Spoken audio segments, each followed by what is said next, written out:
Mesdames et messieurs, bonjour et soyez les bienvenus dans cette nouvelle édition de votre journal de 15 heures, au sommaire de l'actualité. À la une, dans l'actualité nationale, retour du chef de l'État après sa participation à un double sommet en Arabie Saoudite. Et enfin, dans l'actualité internationale, sport, Ligue des Champions, place à la grande finale Liverpool-Tottenham.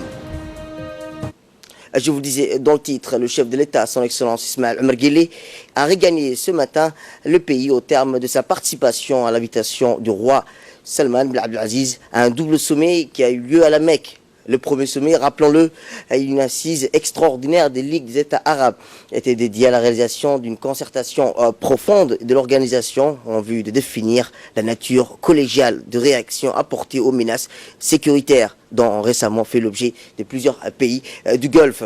La participation du chef de l'État à ce premier sommet a été marquée par l'intervention qu'il fit à sa tribune. La réaffirmation, rappelons-le, de notre pays au royaume frère saoudien et son leadership pour la région arabe a été le point d'orgue de l'intervention du président djiboutien dans le cadre de cette intervention. Il s'agissait d'une réunion évolutive, rappelons-le. Outre sa participation aux travaux de ce deuxième sommet, comme la coutume, le chef de l'État djiboutien a mis également sa disposition et ses participations, comme lui, pour s'entretenir avec plusieurs autres dirigeants.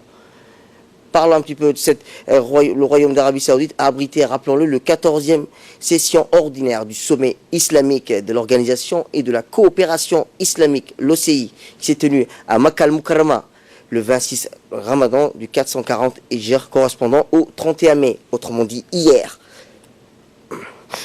Cet événement, présidé par le serviteur de sa mosquée, le roi Salman bin Abdelaziz, après passation de la présidence du sommet islamique ordinaire, rappelons-le, le président de la République, son Excellence Ismaël Omar Guelleh, a participé aux travaux du 14e session ordinaire du sommet islamique. Avec une délégation, rappelons-le, de haut niveau, dont le ministre des Affaires étrangères, Mohamed Ali Youssouf, l'ambassadeur de Djibouti, et l'Arabie Saoudite, M. Diaedine Saïd Bamakrama. La 14e session ordinaire du sommet islamique qui a pour thème, rappelons-le, main dans la main vers l'avenir, a réuni les dirigeants des États membres de l'OCI en vue de dégager une position unifiée sur les causes du monde islamique et les événements dont il est le théâtre. Le sommet a précédé à une réunion de hautes fonctionnaires, rappelons-le, dont le résultat des délibérations ont été soumises par la suite des réunions des ministres des Affaires étrangères, États membres de l'organisation qui est tenue à Jeddah le 29 mai dernier. Le sommet islamique a adopté également la déclaration de Makkah, en plus du communiqué final qui aborde un nombre, rappelons-le, de questions d'actualité dans le monde islamique.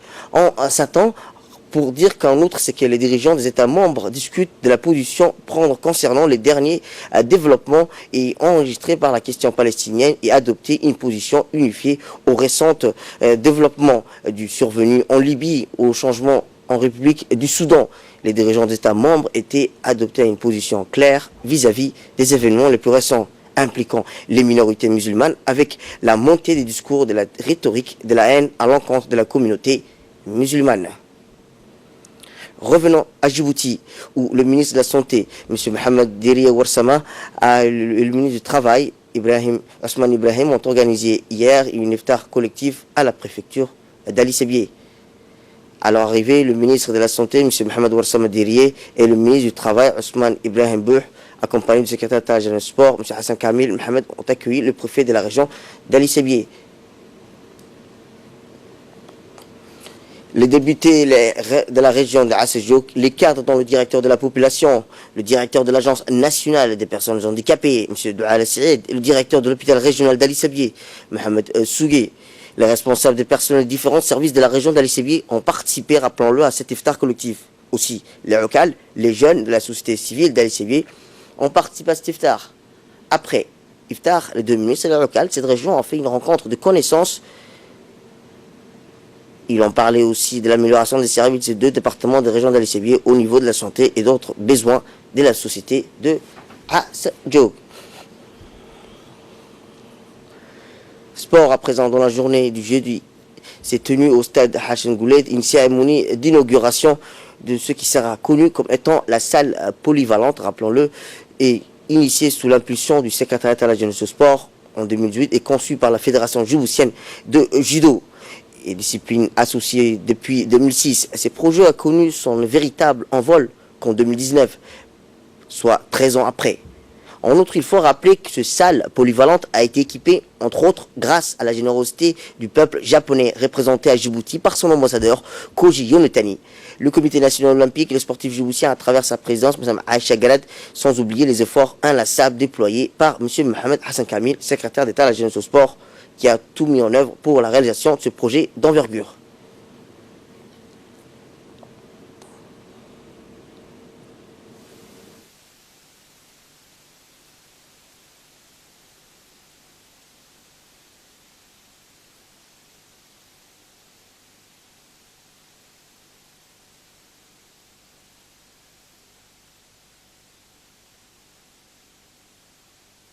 Un homme de parole qui a tenu sa parole.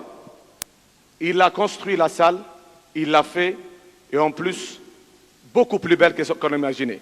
Vous voyez la beauté dans laquelle nous y sommes. Excellence, vous serez le ministre que tous les arts martiaux, tous les judokas, karatéka, taekwondo, aikido, kung fu, dakaturyu, tous les budokas vous devront beaucoup de choses. Car cette salle, l'histoire dira toujours que c'est M. Hassan Mohamed Kamil qui a construit cette salle. Écoutons à présent l'extrait de l'ambassadeur du Japon à Djibouti, M. Koji Yonetani. C'est un grand plaisir pour moi d'être avec vous pour participer à la cérémonie de remise des matériaux aux judokas djiboutiens et d'autres pratiquants des arts martiaux. Je voudrais partager avec vous la joie de témoigner cet accomplissement dans la réalisation d'un meilleur environnement pour la pratique du judo et d'autres arts martiaux à Djibouti, notamment ceux du judo. À travers ce projet, qui a pour but de promouvoir la pratique du judo et d'arts martiaux, ainsi que de développer les budokas. Les équipements de judo, arts martiaux, notamment les tatamis et d'autres équipements, ont été fournis au sein de 10 endroits différents, y compris à l'intérieur donc 10 endroits différents à l'intérieur de la ville, les autres endroits comme les CDC, l'établissement de ONG. L'amitié entre les peuples djiboutiens et le peuple japonais n'a jamais été compromis depuis longtemps. Cela remonte jusqu'à l'indépendance de la République de Djibouti. L'année dernière, en 2018, nous avons célébré le 40e anniversaire de nos relations d'amitié. Écoutons à présent l'extrait du secrétaire d'État à la jeunesse et au sport, M. Hassan Mohamed Kamil, lors de l'inauguration de cette salle polyvalente. Heureux d'être parmi vous à l'occasion de cette cérémonie de remise officielle de matériel de judo offert par le Japon en présence de son Excellence, l'ambassadeur du Japon, M. Koji Yonetani. Le Japon, un pays dont l'amitié et la fraternité ne sont plus à démontrer et qui maintient depuis plusieurs décennies une coopération multisectorielle et exemplaire à tous les égards. Ces équipements composés essentiellement de tatami constituent un outil de travail efficace au profit des équipes nationales issues du sport de combat. De cette manière, la Fédération djiboutienne de judo démontre, si besoin était, toute sa disponibilité et met en exergue les valeurs essentielles du sport telles que le partage, le respect, la solidarité et le fair play. Le mouvement sportif et olympique, et plus particulièrement le sport de combat, ne peuvent que se réjouir d'une telle décision capable de rassembler, de consolider et d'unir la famille sportive. C'est cet état d'esprit visant à favoriser l'entraide et l'esprit sportif que nous encourageons vivement et souhaitons poursuivre.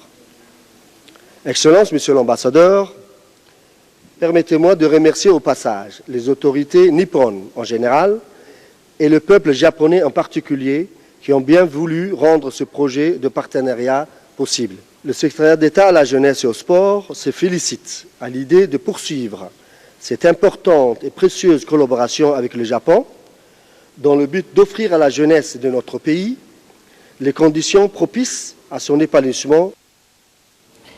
Direction Ali Sabia à présent, après Obok Tadjoura, Dikil, la délégation de l'ANPH conduite par son directeur général de Al Saïd Mahmoud s'est rendue dans la région d'Ali Sabia. De leur arrivée à la ville de Assedjouk, ils ont été accueillis par les autorités administratives de la région, rappelons-le notamment par le préfet Mohamed Ouabri Assoubé, et ainsi que par les autorités administratives de la région, notamment le préfet Mohamed Ouabri et le président du conseil régional Omar Ahmed Ouaes. Le directeur général de l'ANPH, Saïd Doualé, et sa délégation sont rendus en premier lieu à l'école primaire Saint-Louis d'Ali Sabia. Vous regarderez dans nos prochaines éditions. Fait divers à présent, la garde-côte djiboutienne a initié une opération dans sang par les personnels de l'institution de l'hôpital général Pelletier. Il s'agit de la 4e opération de ce type durant cette année 2019. C'est ainsi que 50 membres des personnels qui se sont cette fois portés volontaires pour participer à ce don de sang. Le sang recueilli s'est mis à la disposition du Centre national de transfusion sanguine, CNTS. Il sera stocké et utilisé pour les opérations de transfusion au profit de la population djiboutienne. Un geste noble de la garde-côte djiboutienne. Je vous le disais, fait divers, toujours en nouvelles du pays, les agents de la police nationale en poste au commissariat de la cité Roden ont procédé à l'arrestation de 2 individus qui ont volé une somme d'argent dans une voiture garée devant un domicile. Le véhicule, qui était muni d'un système d'alarme, a veillé l'intention des propriétaires et les auteurs ont été arrêtés après une course-poursuite et lors d'une fouille a été retrouvé dans leur poche l'un des malfrats la somme de 485 000 francs djibout. Gendarmerie cette fois-ci, dans le cadre de la lutte contre la délinquance sous toutes ses formes, dans la matinée du mardi 28 mai, à 10h du matin, les gendarmes de la brigade de quartier 6 et 7 ont été saisis pour une affaire de vol de 6, une télévision écran plat et dimension. Aussitôt, les gendarmes de cette unité se sont transportés sur le lieu en compagnie des techniciens ou identification criminelle, lesquels ont effectué des investigations techniques sur le lieu des faits. Au cours des investigations, le soupçon ont pesé sur un livreur des mêmes établissements, une possession d'un copie, rappelons-le, des clés des portails, des dépôts et celle de l'insu de son employé. Dans ces opérations frauduleuses, le suspect se faisait aider par une autre personne pour couler les marchandises d'un montant dérisoire allant de 30 000 à 50 000 sur le marché noir, en faisant croire aux acheteurs de produits mis en vente aux enchères les préjudices marchandises s'élevaient, rappelons-le, à 1 436 000 francs. Les gendarmes de la brigade quartier 7 ont été saisis en totalité. 23 télévisions écran plat de la machine à laver. Également, le véhicule ayant servi au transport des marchandises a été immobilisé par la brigade de la gendarmerie. Et fait une page nécrologie, nous avons le regret de vous annoncer le décès de feu Hadj Youssouf Mohamed, survenu hier soir, vendredi, suite à une longue maladie. Personnalité religieuse très écoutée, de respect, le défunt était Youssouf Mohamed, ancien Qadi de Tadjoura, étant avant son décès, imam du mosquée de Tadjoura. Feu Hadj Youssouf laisse derrière lui une grande famille, derrière lui 2 veufs, un enfant et une dizaine de petits-enfants. En ces circonstances douloureuses, nous présentons nos sincères condoléances à la famille de Feu Hadj Youssouf. Partageant toute la douleur de la famille, le ministre des Transports Moussa Mohamed, le secrétaire d'État à la décentralisation, les ambassadeurs de Adel Mohamed en Allemagne et Ahmed Arita au Japon adressent leurs sincères condoléances à la famille du défunt Hadj Youssouf Mohamed. Tout prie le bon Dieu de l'accueillir dans son paradis éternel. Inna lillahi wa inna ilayhi raji'un. Actualité internationale. Le chef de la diplomatie sud-coréen à Budapest après le naufrage. Sous les yeux de la ministre sud-coréenne des Affaires étrangères, les recherches se poursuivent pour retrouver les 21 disparus du naufrage de mercredi soir au cœur de la capitale hongroise. La sirène, l'embarcation de touristes sud-coréens qui a coulé faisant 7 morts et 21 disparus. Une vingtaine de plongeurs sud-coréens sont arrivés pour épauler leurs collègues hongrois, mais le début du fleuve trop fort complique les recherches. Je vous le disais dans le titre, Liverpool se prépare à disputer sa 2e finale consécutive de la Ligue des Champions ce samedi soir, notamment contre les Reds de Jürgen Klopp pourrait compter sur un quasi tout son effectif, notamment sur son attaquant vedette Mohamed Salah qui avait manqué la remontée historique demi-finale FC Barcelone. Ironie du sort, cette finale se jouera à Madrid. Et on se souvient que c'est le Real de Madrid qui avait empoché le Liverpool et remporté l'an passé sa première Ligue des Champions depuis 2005. Liverpool a rendez-vous cette fois-ci avec une autre formation anglaise, Tottenham, dirigé par l'Argentin Mauricio Pochettino. Le 4e de Première Ligue s'est qualifié lui aussi à l'issue d'une demi-finale renversante contre l'Ajax d'Amsterdam. Les Spurs devraient pouvoir compter sur le retour de leur buteur Harry Kane, absent depuis près de 2 mois en raison d'une blessure à la cheville. Tottenham vise une première victoire dans cette Ligue des Champions. Plus de 30 000 supporters de 2 camps sont attendus en Atlético de Madrid. C'est tout pour cette édition. Merci à vous de nous avoir suivis. Restez avec nous pour la suite de nos programmes télévisés. Prochain retrouvaille, c'est dans l'édition de 22h.